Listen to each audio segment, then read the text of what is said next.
John Vic, supalpal dito kay Ma'am Corina. Yan ang napapala mo, John Vic.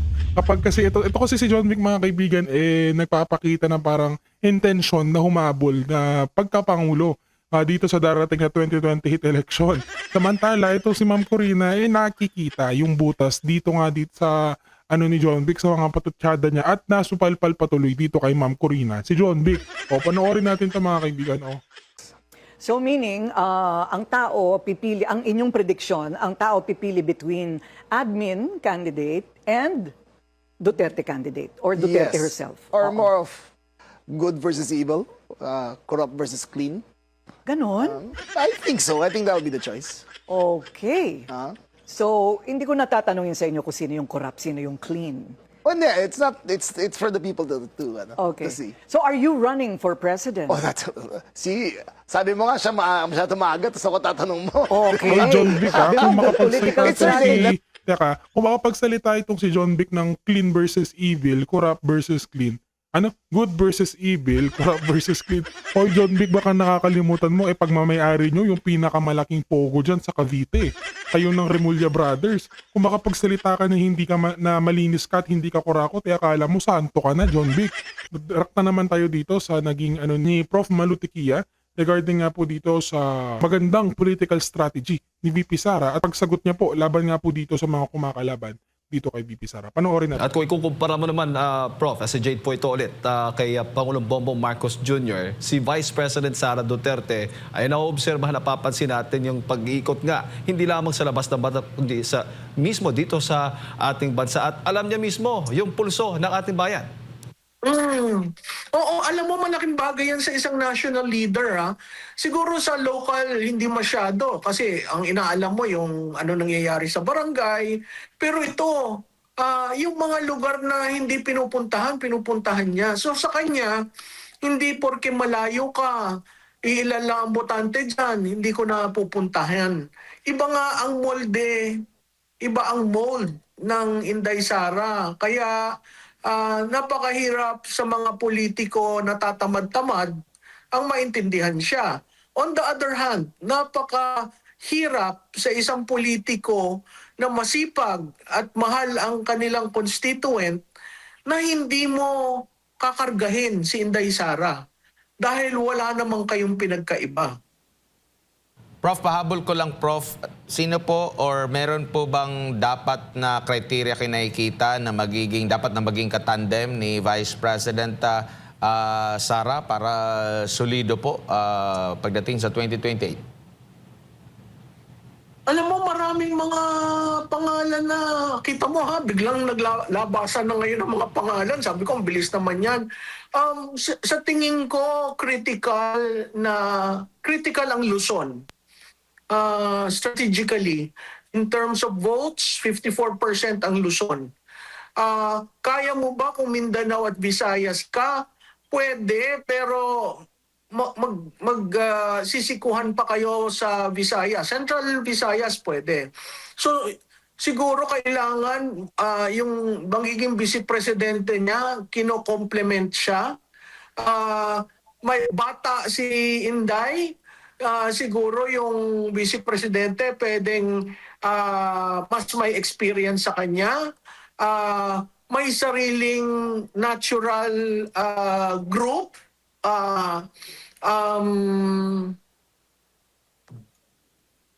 Taga Luzon. Mahalaga ang Luzon. At yung pagpili na yan ay critical kasi mawawala sa usapan ang Northern Luzon. Northern Luzon ba? Hindi naman. Malaki ang Region 3 at Region 4A. So, ang NCR malaki rin. So, tingnan natin. Meron nag-float na babae sa babae. Ako, naniniwala ako na medyo mahihirapan dahil hindi handa ang Pilipino sa dalawang babae na mamuno. Pero, kung yan ay dadalhin ng tao, why not? No, nasa tao naman kasi talaga kung sino yung magugustuhan nila. Ang malaking bagay dyan, naintindi nga nila si Inday Sara nung bumaba at mag-vice presidente na lang. Sa tingin ko maiintindihan nila kung sino ang manunumbrahan ni Vice President, kung sino ang kanyang magiging katandem. May nilabas po na pahayag ang Pangulong Rodrigo Duterte po, Prof, no? For sure, nabasa nyo na po ito. Marami din ang naging emosyonal nung mabasa nila itong pahayag ng Pangulo. Sa tingin nyo po, anong nakikita nyo pong epekto rin dito, lalo na't sa pagtakbo ni Vice President Sara Duterte, kung meron man po? Well, alam mo, Admar, very emotional yung sinabi niyang hindi na siya a-attend sa confirmation ng kanyang charges, no? Unang-una doon yung question niya ang jurisdiction. At ang dulo, mahal niya ang Pilipinas. Sa tingin ko, napakahalaga yon. Dahil makikita mo na hanggang ngayon, iniisip niya ang bansa.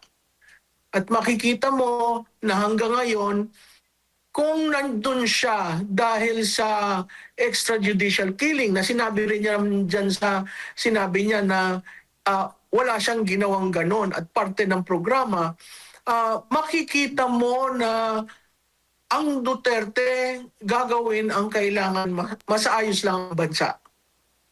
So, yung paglabas niyan, nagulat ako, nung binasa ko, naging emotional ako, paulit-ulit kong binasa, uulitin ko, no, hindi siya ang kandidato ko ng 2016. So, makikita mo na hanggang ngayon, ikaw rendition na, ang iniisip mo pa rin yung bansa mo. So, malaking bagay yon dahil nasubukan na ng taong bayan si President Rodi ng 6 na taon. Ito pa yung ginante ng isang Marcos.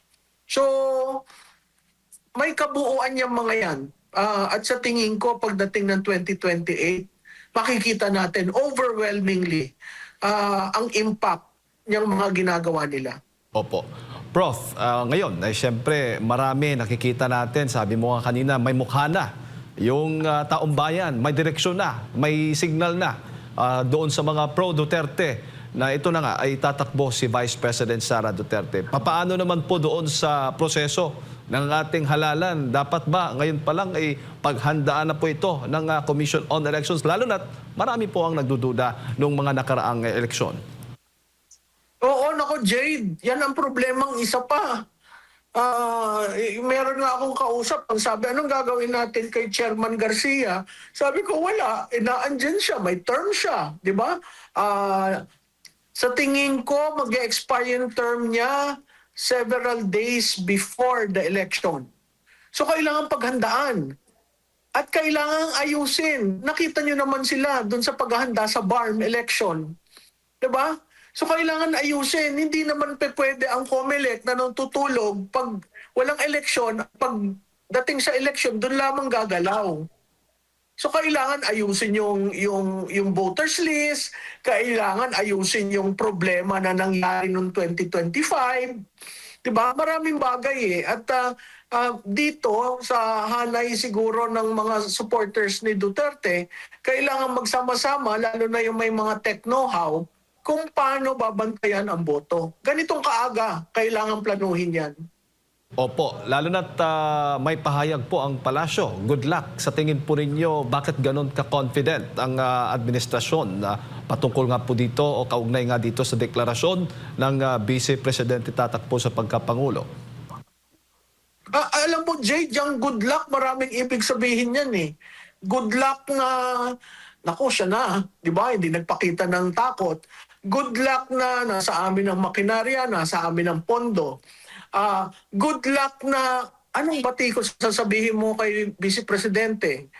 Pero ako, ibabalik ko sa kanila, good luck sa paghanap ng inyong kandidato. Good luck na sana magpakatotoo kayo na hindi kayo maglalagay ng mga surrogate candidates para lamang masagin ang boto ni Inday. Opo. Siguro, Prof, huling mensahe po ninyo, lalo't batay sa mga nakikita nating mga survey sa social media, marami pong natutuwa dito nga sa naging desisyon ng pangalawang Pangulo na tatakbong Pangulo sa susunod na eleksyon. Sa mga kasamahan sa Duterte, tayo po ay umupo, mag-usap para walang sapawan at nagkakaintindihan ng bawat role. Meron ho tayong 28 months.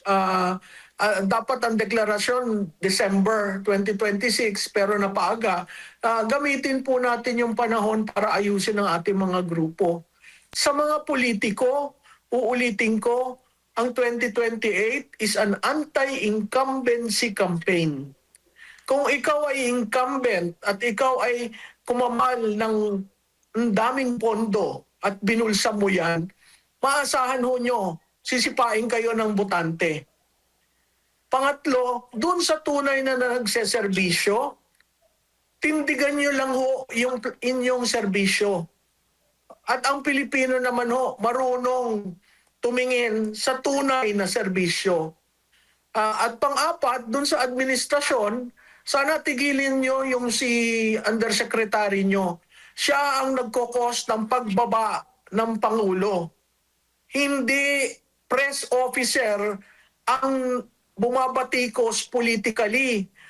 Pagsalitain niya yung political advisor nyo o kung sino man yan, humanap kayo ng ibang tao para hindi ang pagsasalita niya tungkol sa impormasyon ukol sa ginagawa ng Pangulo ay lahat ay batikos na lamang para sa Duterte. At panglima, sa media, sana maging fair kayo sa mainstream media kasi yung mga tanong na leaning towards a certain conclusion, napakahirap po niyan kasi pinipinturahan nyo na kaagad ang hindi pa nagaganap.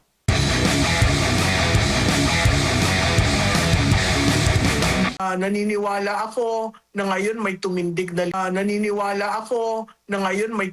na leader. Ayokong gamitin yung oposisyon kasi ibang klase yung oposisyon, hindi mo maintindihan kung sino. Anti-Marcos Bloc, no? Na ngayon may muka ang anti-Marcos Bloc at ang muka ay vice presidente.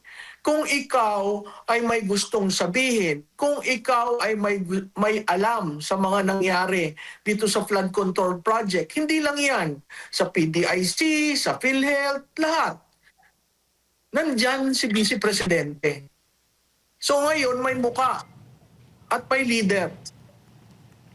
Opo. Ako'y naniniwala na magbabago at mas marami pa ang lalabas na magpahayag ng katiwalian dito sa administrasyong ito. Itong paghayag niya, mapipilitan ang administrasyon na pumili at bilisan ang kanilang pagpili. Mapipilitan rin ang oposisyon, yan ay ang pink, ang dilaw at kung ano-ano pa, na pumili at maayos yung kanilang pagpili. Lahat sila will have to react.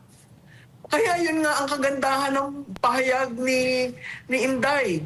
Everybody reacted in the way they were being made to react. So, ang paniniwala ko dyan, mas bibilis ang pagpili at mas bibilis sa side ng administrasyon na makipag-deal. Kailangan kong basagin ang boto ni Inday. Kailangan ko ng third force. Meron pong pahayag yung si Attorney Conti na baka raw mababanggit doon sa kaso ni President Rodrigo Duterte doon sa ICC ang pangalan ni Vice President Sara Duterte. Ano po masasabi niyo rito, Prof? Ay, go ahead, Attorney Conti. Total naman yan, si Attorney Conti, sayaw ng sayaw sa hangin eh. Hindi mo maintindihan. Meron ba siyang witness? Nagpatawag siya. I mean, these people, they do all sorts of things just to ensure na yung mga Duterte nasa defending side, no? Kung mabanggit, di mabanggit. Di ba?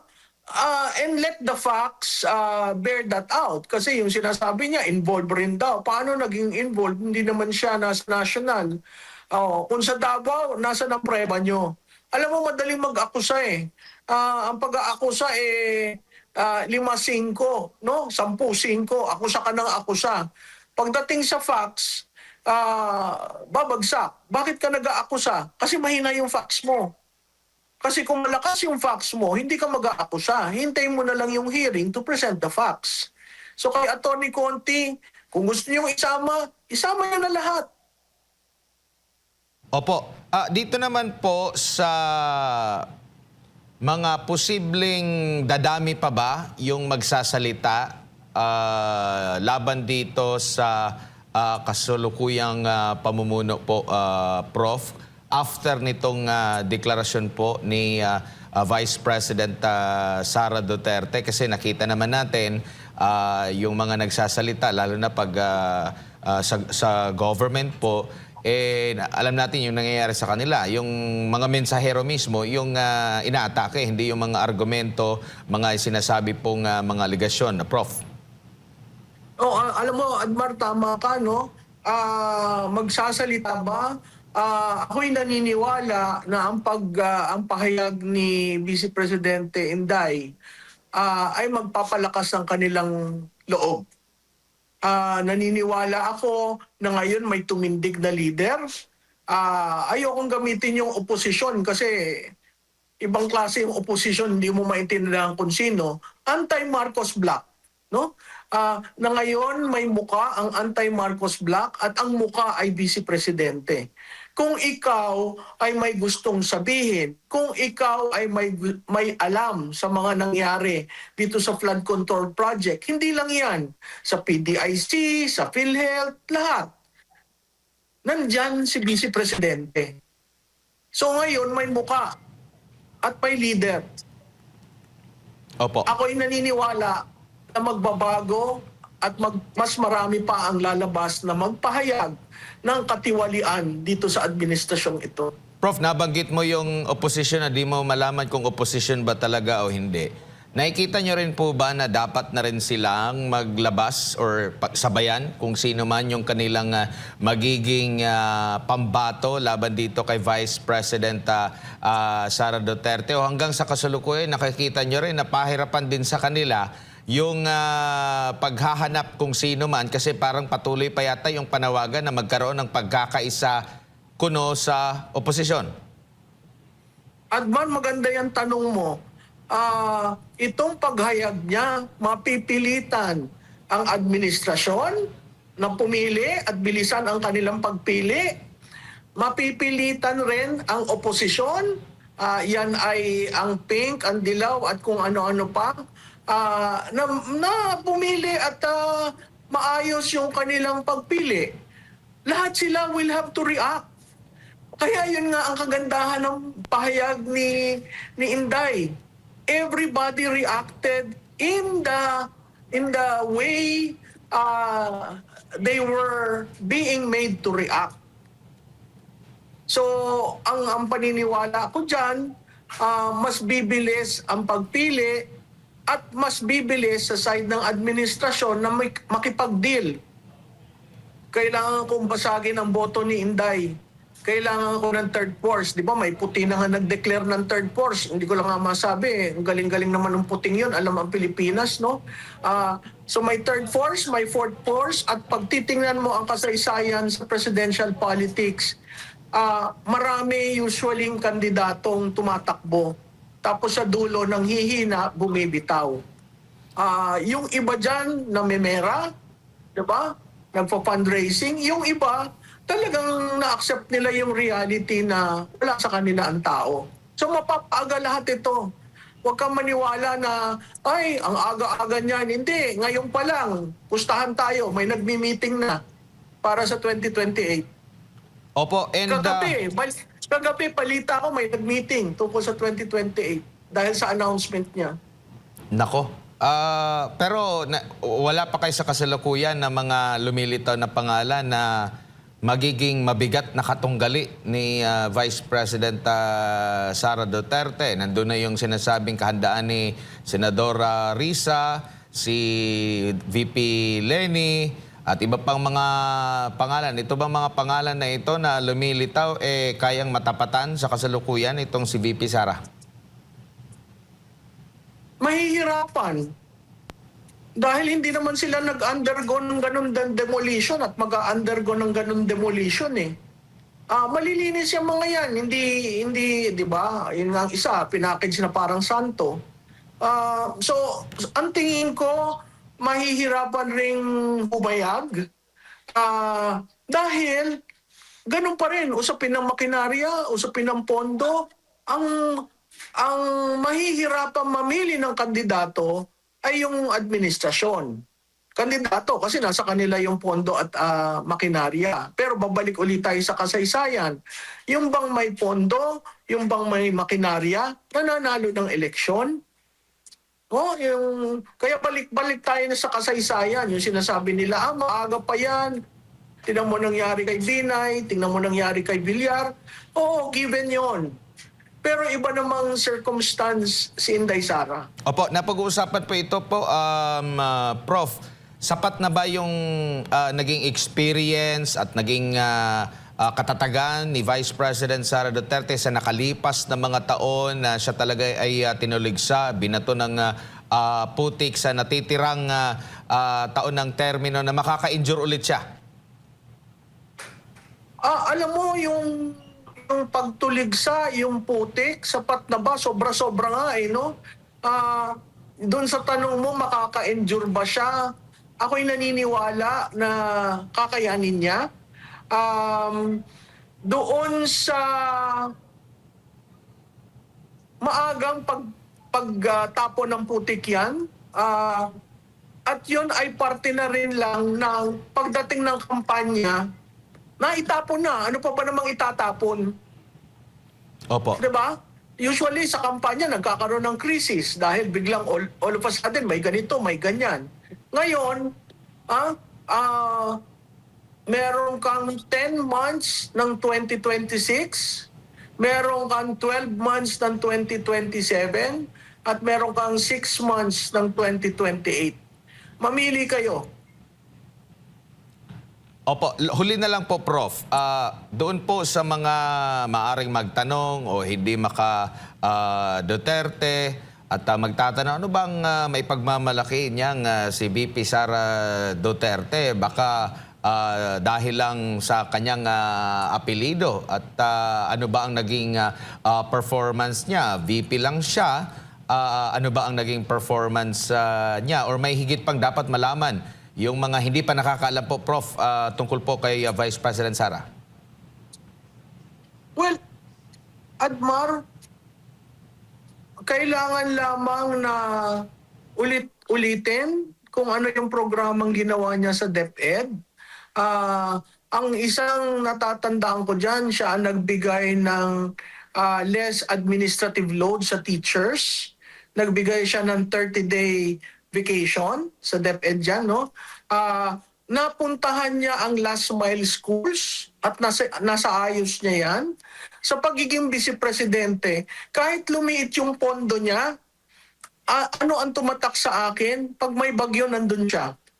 Bagyo, lindol, sink ng vapor, nandun siya. Sama siya sa taong bayan, pag may namatay na sundalo, pumupunta siya doon. Bakit? Kasi isa siyang reservist at mahalaga sa kanya ang seguridad.